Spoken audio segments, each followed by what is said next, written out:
वही इंसान एक ऐसी प्रजाति है जो ना सिर्फ अच्छे से रह रहा है बल्कि दूसरे ग्रहों पर भी जीवन की तलाश कर रहा है। लेकिन हम सबके दिमाग में दोस्तों एक सवाल आता है, इंसान धरती पर आया कैसे और क्या सच में हमारे पूर्वज आदि मानव थे? अगर हाँ तो ये सफर कितना लंबा रहा? कैसे हम आदि मानव से इंसान बने? आखिर क्या है हमारे पूर्वज यानी कि आदि मानवों का इतिहास? आज हम आपके सामने ये गुत्थी सुलझाने वाले हैं। आप बस हमारे संग अंत तक बने रहें। दोस्तों, आदि मानव का इतिहास कैसा था ये जानने से पहले हमें ये समझना होगा कि पृथ्वी पर इंसानों का जन्म हुआ कैसे। क्योंकि दोस्तों यहाँ तो डायनासोर्स रहा करते थे, तो फिर आदि मानव आए कहां से?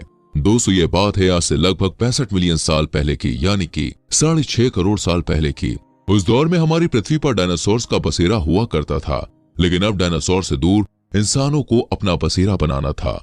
शायद नियति पहले ही सब कुछ लिख चुकी थी, इसलिए एक एस्टेरॉयड लगभग 70,000 किलोमीटर प्रति घंटे की रफ्तार से पृथ्वी से आ टकराया। ये एस्टेरॉयड दोस्तों इतनी तेजी से पृथ्वी से टकराया कि सब कुछ तबाह हो गया।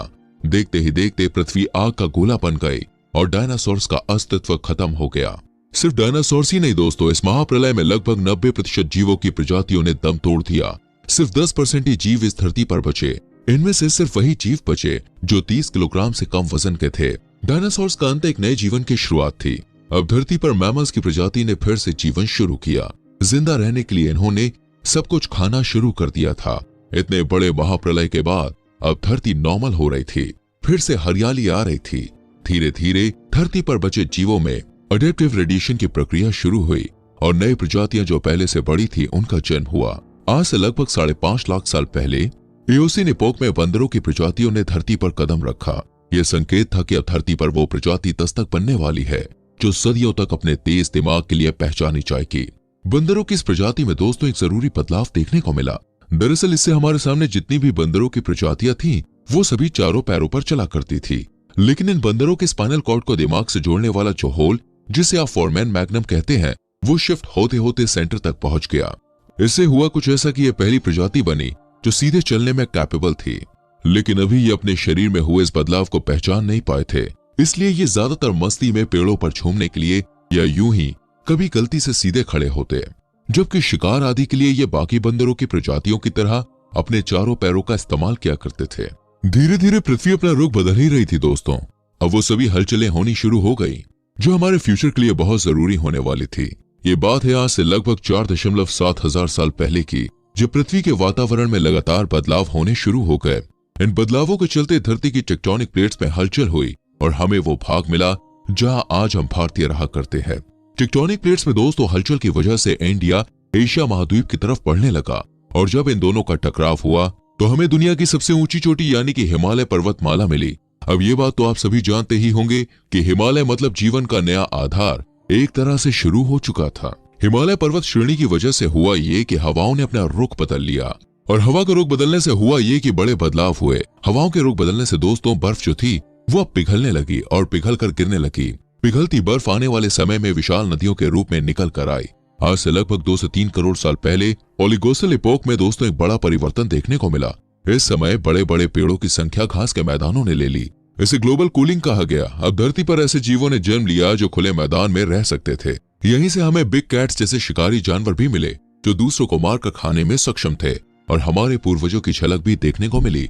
लगभग दोस्तों 1 करोड़ साल पहले तक धरती पूरी तरह से वो रूप ले चुकी थी जिसमें इंसान बस सकता था। आज जैसे पृथ्वी को हम देखते हैं वैसा रूप 1 करोड़ साल पहले तक लगभग तैयार हो चुका था।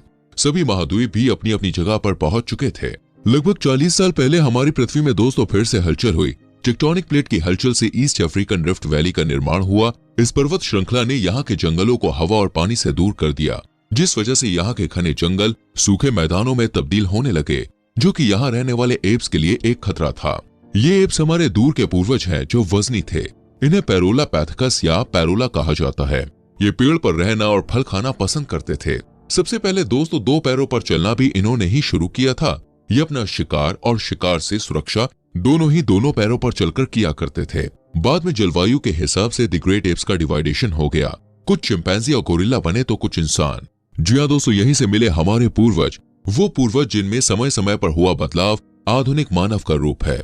इस दौर में हुआ यूं कि बारिश ने धरती से मुंह मोड़ लिया।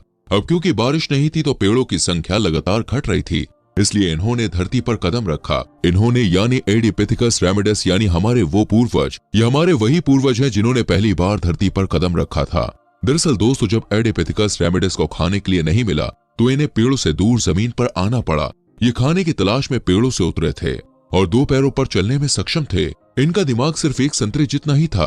ये 4 फीट तक लंबे थे, जो चलते चलते खाने और दूर तक नजर रखने का काम करते थे। अब हमारे पूर्वज दोस्तों पूरी तरह से विकसित होने की कगार पर थे और समय के साथ साथ हमारे पूर्वजों का दिमाग और शरीर दोनों ही बदल रहा था। 23 साल पहले होमो हेबिलियस धरती पर विकसित हुए। आज आप जिन पत्थरों से दोस्तों तरह तरह के हथियार और चीजें बनाते हैं वो होमो हेबिलियस की ही बदौलत है, क्योंकि इन्होंने पत्थरों से धारदार हथियार का विकास किया। पत्थरों के इस्तेमाल ने दोस्तों हमारे पूर्वजों के हाथों और उंगलियों को मजबूत बनाया। इससे हुआ ये कि हमारे पूर्वज शिकार में और माहिर हो गए। समय अब तेजी से आगे बढ़ रहा था। इसी रफ्तार के साथ हमारे पूर्वज भी बदलते जा रहे थे। दिमागी विकास ने अब हमारे बीच लाकर खड़ा किया होमो इरेक्टस को। दोस्तों, आपने बचपन में पढ़ा होगा कि आदि मानव एक दिन पत्थरों से कुछ काम कर रहे थे कि तभी पत्थर ने पत्थर से टकराकर चिंगारी दी, जिससे हमारे पूर्वजों ने सोचा कि ये चिंगारी क्या है। बाद में यही चिंगारी आग के रूप में दोस्तों निकलकर सामने आई। जी हाँ फ्रेंड्स, बाकी जानवरों से कई गुना ज्यादा होशियार होमो इरेक्टस ने ही आग की खोज की थी। आग का आविष्कार इनके लिए सबसे बड़ी खोज था, क्योंकि आग की बदौलत ये अंधेरे में रोशनी कर सकते थे। मशालों की मदद से रात के अंधेरे में भी जंगली जानवरों से बच सकते थे।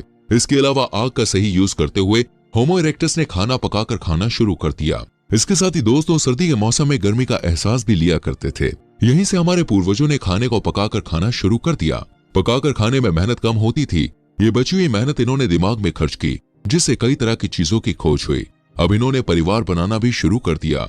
यहाँ से इंसान के दिमाग ने दोस्तों अपना असली शेप लेना शुरू कर दिया और लगभग 2 लाख साल पहले आदि मानव अपने असली रूप यानी कि इंसानी रूप में आ गया। इस समय तक आवाज की नली भी गले के ऊपर की तरफ आ चुकी थी, जिस वजह से आदि मानव बोलने लग गए थे। जानकारी एक पीढ़ी से दूसरी पीढ़ी में पहुंचनी शुरू हो रही थी। आदि मानव के विकास में यह आखिरी एवोल्यूशन था, क्योंकि इसके बाद होमो सैपियंस धरती पर बसने वाले थे। आज से लगभग 1 लाख साल पहले इंसान इतना कैपेबल हो गया था कि वो धरती पर कहीं भी जा सके। मजबूत हाथ, पैर और शरीर के साथ साथ दिमाग ने भी बहुत तरक्की कर ली थी। यहाँ से हमारे पूर्वजों ने एक जगह से दूसरी जगह पर जाना शुरू कर दिया, फिर एक महाद्वीप से दूसरे महाद्वीप और फाइनली एक जगह को तय कर अपना पसीरा बना लिया। लगभग दोस्तों 50,000 साल पहले धरती पर आइस एज शुरू हुआ, जिस वजह से हमारे पूर्वज बढ़ते हुए चाइना, ऑस्ट्रेलिया तक जा पहुंचे और लगभग 30,000 साल पहले हमारे पूर्वजों ने यूरोप में पहली बार कदम रखा और धीरे धीरे उनका दिमाग इतना विकसित हो गया कि वो आधुनिक मानव बन गया। उम्मीद है कि आपको ये वीडियो पसंद आई होगी। आपका कोई सवाल है तो पूछ सकते हैं कमेंट सेक्शन में। हमारी वीडियो को लाइक करके शेयर करना और आने वाली वीडियोस को देखने के लिए चैनल को सब्सक्राइब करके बेल आइकन प्रेस करें